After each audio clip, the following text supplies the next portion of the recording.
Halo para gen milenial, apa kabarnya? Kembali lagi di channel Brain Nusa.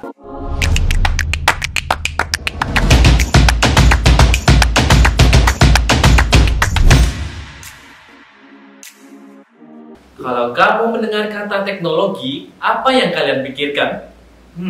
Pasti sesuatu yang sangat maju, bukan? Hari ini kita akan membahas salah satu teknologi yang sudah menjadi kebutuhan utama bagi kita. Ya, apalagi kalau bukan smartphone. Yuk, kita lihat tayangan berikut satu ini. Sebenarnya, apa itu teknologi? Teknologi adalah ilmu yang dikembangkan manusia untuk menciptakan tata cara tertentu, lebih mutakhir dan lebih praktis atau memudahkan kehidupan. Menurut data Badan Pusat Statistik, 67,88% penduduk Indonesia yang berusia 5 tahun ke atas sudah memiliki ponsel atau handphone pada tahun 2022. Segala informasi ada dalam genggaman kita, tinggal bagaimana kita memanfaatkan teknologi tersebut. Coba yuk kita tanya, apakah mereka sudah punya smartphone? Sudah. Punya HP berapa? Satu. Sudah punya HP? Sudah. Berapa HP-nya? Satu. Sudah punya HP belum? Sudah. Oke, biasanya digunain buat apa HP-nya? Kalau utamanya buat sekolah sama sosmed. Kalau aku buat scroll media sosmed sama baca komik. Nah, sudah lihat videonya kan? Saat ini Riza tidak sendiri. Yuk kita bahas tentang teknologi smartphone dengan salah satu narasumber kita, dengan Kak Lia. Hai Kak. Gimana kabarnya nih Kak? Alhamdulillah saya baik. Sekarang sibuk apa nih Kak? Kalau saya kebetulan sekarang sibuk ngurus anak ya, karena baru saja punya baby. Terus selain itu ya saya sekarang mengajar di salah satu SMK di Ungar. Untuk menjadi guru itu seperti apa nih Kak sekarang? Saya sendiri itu lebih seringnya kan ngajar praktek ya. Jadi biasanya saya ngajar videografi, editing gitu, mungkin nanti ilustrasi atau mungkin lagi komputer grafis dan lain sebagainya. Sih ya tentang dunia di kafe aja. Nah, kebetulan nih Kak, Riza mau tanya-tanya seputar smartphone sekarang ini. Kak Lia sebagai guru, apa sih pendapat Kak Lia tentang smartphone ini? Kebetulan kan saya di SMK ini ya, saya sebagai guru desain komunikasi visual ya, di mana setiap pembelajaran itu hampir semuanya butuh teknologi. Jadi saya sendiri pasti mengalami lah, di kelas pasti butuh yang namanya handphone, butuh yang namanya komputer, laptop ya Kak? Iya. Ya, itu teknologi itu sekarang sudah menjadi kebutuhan menurut saya. Ya, kebutuhan di samping sandang pangan papan itu sekarang mungkin tambahannya bisa aja ditambah teknologi gitu ya. Karena di hampir semua kegiatan sehari-hari kita, entah di pelajaran atau di rumah atau dimanapun itu sudah pakai teknologi. Jadi menurut saya teknologi itu ya sudah menjadi kebutuhan gitu aja sih. Nah, setuju banget nih Kak dengan pendapat Kak Lia. Kalian juga begitu kan dengan setuju pendapat dari Kak Lia? Kemudian Riza mau bertanya lagi nih Kak, bagaimana sih memanfaatkan smartphone untuk penunjang prestasi? Oke, kalau untuk penunjang prestasi itu sebenarnya banyak sekali ya. Saya kasih contoh dulu. Kalau seandainya Riza ini nanti mau ikut lomba tentang desain logo.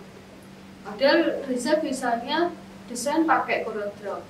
Tapi di poster itu atau di perlombaan itu mengharuskan Riza untuk mengirim file soft copy-nya berupa AI contohnya. Nah, dalam waktu dekat Riza harus bisa menggunakan AI kan? Yeah. Nah, gimana caranya biar masalah itu tersolusi? Ya kita bisa memanfaatkan gadget kita, contohnya Riza mulai buka tutorial buat logo pakai AI gimana.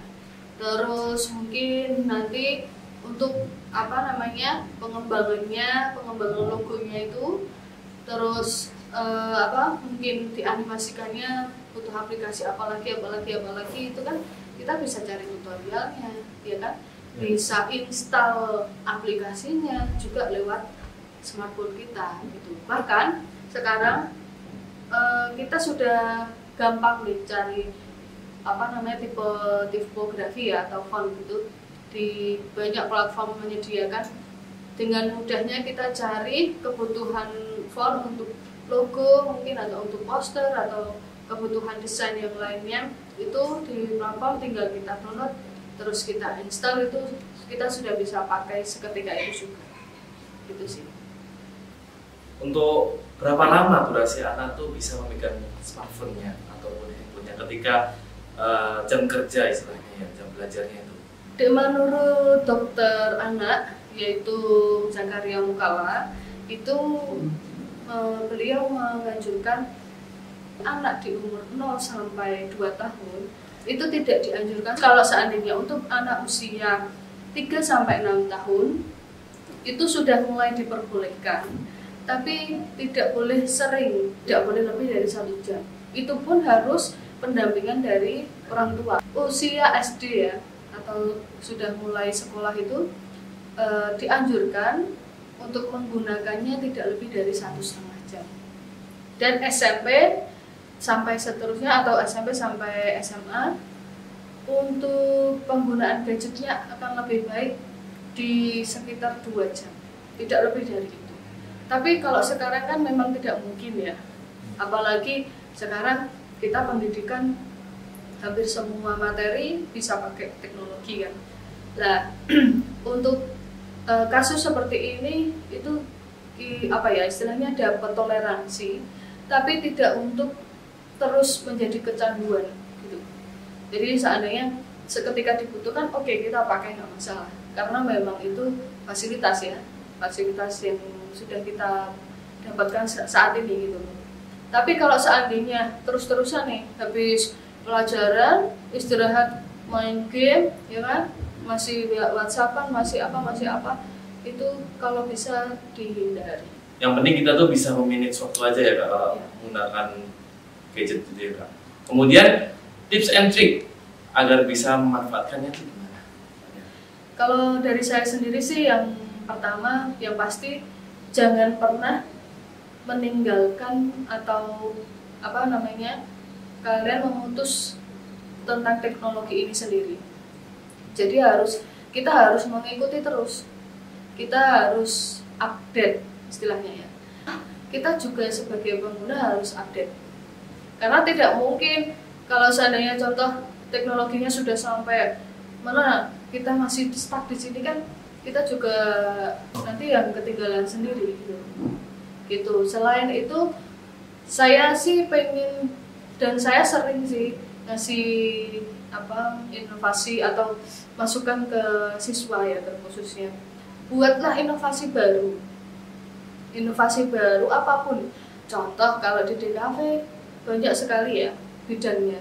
Contohnya salah satunya Mas Riza suka ilustrasi contoh. Buat aja ilustrasi yang itu khas banget Mas Riza, dibawa kemana-mana, terus diperkenalkan lewat YouTube, lewat Instagram mungkin. Icon itu atau karakter itu kamu bawa kemana-mana, itu nanti orang lama-kelamaan bakal gampang mengenali, oh ini Riza, seperti itu. Terus yang selanjutnya, manfaatkan aja apa yang ada di HP itu. Silahkan dimanfaatkan tapi sesuai dengan fungsinya. Gitu sih kalau tips and triknya. Jadi kita bisa memanfaatkan gadgetnya itu dengan hal-hal yang positif gitu. Gitu aja. Terima kasih Kak Lia atas segala informasinya ataupun penjelasan dari suatu cara mengaplikasikan smartphone ini dengan baik dan benar. Ya, sama-sama Riza, saya senang bisa diundang di sini. Nah, itu tadi penjelasan dari Kak Lia bagaimana kita sebagai generasi muda milenial untuk memanfaatkan suatu smartphone dengan baik dan benar untuk media pembelajaran, bahkan menghasilkan uang. Sekian podcast kita hari ini. Semoga informasi tadi bermanfaat untuk kita semua generasi milenial yang melek teknologi. Sampai ketemu di episode selanjutnya. Saya Riza, pamit undur diri. See you!